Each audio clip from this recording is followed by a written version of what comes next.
memanfaatkan ketergantungan emosi tadi akibat mereka tidak lagi mampu menemukan daya dukung sosial di sekitarnya akibat mereka kesepian tanda kutip untuk menyelesaikan masalah tadi. Jadi kita perlu hati-hati melihatnya dari konteks itu, bukan hanya dalam konteks mempertanyakan kok bisa teman-teman rentan melakukan ini. Jangan terjebak pada itu. Hati-hati karena tiap hari terjadi praktek-praktek seperti ini. Oke, kita ke Pak Ainuddin menjawab. Tadi kami sudah putarkan Pak Ainuddin sebelum ke Mas Reza, Pak Arianto dan juga Pak Sugeng soal suara tadi, Pak. Suara rekaman yang dipastikan oleh Pak Joko merupakan suara Agus. Ada ancaman yang dilancarkan kepada korban, Pak Ainuddin. Bukti suara tadi, Pak. Ya, suara itu kami harapkan sebenarnya itu kalau di dalam hukum pembuktian maka harus ada keasliannya. Dan harus ada ahli yang menerangkan bahwa itu memang benar suaranya Agus.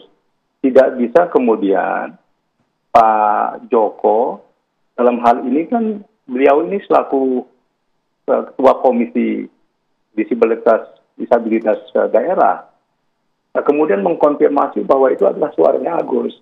Jadi keberpihakan daripada KDD itu di mana dalam persoalan ini? Kan mestinya harus bisa merunut.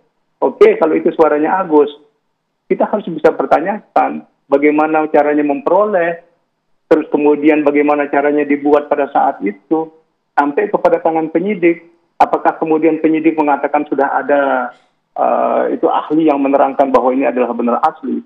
Karena Agus sendiri mengatakan memang ya ada sebagian saya dengar kalau itu suara saya, tetapi tidak semuanya utuh seperti itu kan sudah ada dipenggal, dipotong apa segala macam itu pun disampaikan itu. Jadi kami itu masuk ke dalam ranah pembuktian, bagaimana kualitas pembuktian itu nanti gitu, di persidangan pengadilan kita lihat. Ya, memang rekaman itu sudah disampaikan ke teman-teman kepolisian dan sudah sudah ditarik di Krimsus kemarin datanya sebagai data dokumen elektronik yang kemudian dipakai untuk pembuktian. Itu dua alat bukti itu memang dari korban yang sudah diperiksa. Satu itu adalah rekaman dalam bentuk video tetapi hanya suara saja. Ya. Videonya ada, gambarnya ada tetapi tidak menunjukkan gambar orang. Tapi yang kedua itu adalah suara audio, memang rekaman audio yang direkam oleh korban ketika kemudian dia mengalami tadi yang dipersuasi oleh si pelaku. Oke, artinya pada saat itu memang korban dalam kondisi sadar ya Pak ya, bisa dipastikan seperti itu? Dalam kondisi sadar, jadi dua korban ini, satu korban dewasa dan satu korban anak itu sadar bahwa akhirnya dia merekam itu untuk jaga-jaga gitu loh.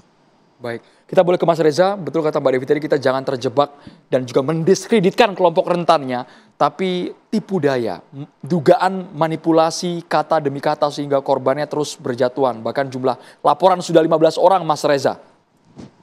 Siapa itu pemerkosa, siapa itu pelaku kekerasan seksual? Narasi yang berkembang belakang ini adalah ini monster yang fisiknya sangat kuat, yang punya stamina sangat hebat, daya cengkramnya juga sangat dahsyat sehingga bisa menaklukkan korban-korbannya. Tetapi anggapan sedemikian rupa tampaknya anggapan bypass. Dalam pengertian, kalau kita ingin sungguh-sungguh memahami tentang perilaku predator seksual, kita harus pahami bahwa ada 4 tahap yang dilakukan atau dilalui oleh para pelaku.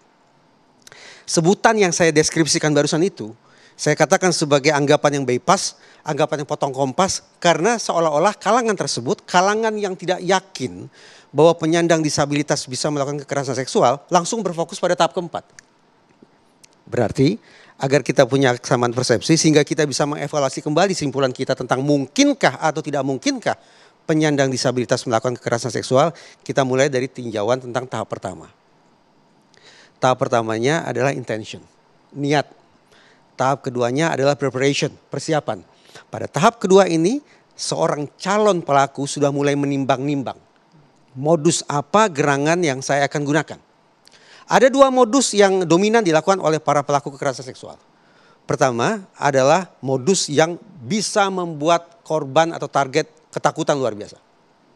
Intimidasi, ancaman fisikah itu, ancaman psikiskah itu, tekanan atau apapun sebutannya yang sifatnya violent, yang mengandung unsur kekerasan, yang mengandung unsur paksaan sehingga sekali lagi target merasa ketakutan. Itu modus pertama. Ada modus kedua, Dan ternyata menurut studi justru modus kedua inilah yang paling sering digunakan oleh pelaku kekerasan seksual. Modus ini diistilahkan secara populer sebagai grooming behavior. Jadi alih-alih membuat target merasa takut sehingga menghindar, justru pelaku akan membuai sedemikian rupa, membangun pertemanan, menawarkan kehangatan, mengiming-imingi perlindungan dan seterusnya, sehingga target tidak merasa bahwa orang yang ada di hadapannya adalah orang yang sesungguhnya akan melakukan kejahatan. Justru sebaliknya, target dengan grooming behavior yang dikenakan kepada dirinya akan menganggap ini adalah sosok yang teman sebaik, teman yang baik, teman yang sejati. Sehingga korban atau target merasa percaya, jatuh iba dan perasaan-perasaan positif lainnya, sehingga praktis dia masuk dalam kekuasaan si predator seksual. Hitung-hitungan di atas kertas, saya bicara secara umum.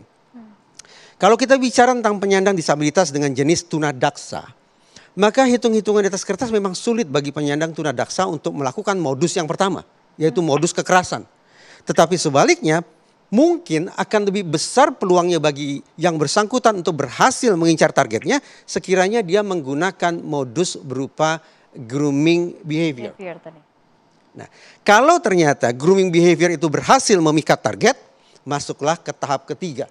Bagaimana kemudian si calon pelaku ini berusaha untuk menggiring korban betul-betul lebih masuk dalam lagi ke dalam kekuasaannya. Entah itu ke homestay, entah itu ke rumah atau manapun lingkungan yang betul-betul membuat korban masuk ke dalam kekuasaan si pelaku. Kalau tahap ketiga berhasil dilewati dengan baik, masuklah ke tahap keempat yang diistilahkan sebagai commission of crime. Yaitu momen ketika pelaku secara frontal melakukan serangan terhadap targetnya. Nah tadi saya katakan banyak kalangan yang sanksi bahwa penyandang disabilitas bisa melakukan kekerasan seksual karena apa? Karena mereka langsung membayangkan tahap keempat ini. Langsung membayangkan commission of crime ini. Langsung membayangkan momen atau adegan ketika pelaku melakukan serangan frontal terhadap korbannya.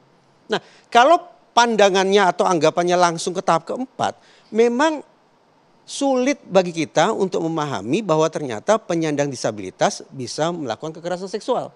Namun sebaliknya, kalau kita pahami tahap demi tahap, mulai dari tahap pertama, berlanjut ke tahap kedua, terusnya ke tahap ketiga dan puncaknya di tahap keempat, maka mudah-mudahan akhirnya kita bisa memahami bahwa siapapun itu, termasuk penyandang disabilitas sekalipun, sepanjang yang bersangkutan memiliki kecakapan berpikir untuk menerapkan siasat psikologis guna menaklukkan targetnya, sangat mungkin dia menjadi pelaku kekerasan seksual. Sangat mungkin bahkan Anda sampaikan. Saya katakan tadi, bermula dari niat. Oke. Karena dia sudah punya niat, dia melakukan persiapan, dia pilih modus mana yang akan dia gunakan, masuk ke tahap attempt, tahap penguasaan lebih lanjut, dan puncaknya adalah commission of termasuk crime. juga modus yang dilakukan melibatkan sang ibu dalam berbagai manipulasi yang disampaikan. Peran ibu ini juga seperti apa? Karena kita tahu bersama, kita sempat melihat potongannya, sang ibu juga sempat menyampaikan bahwa selama ini dalam segala aktivitas saya membantu, memandikan, memakaikan pakaian dan lain-lain.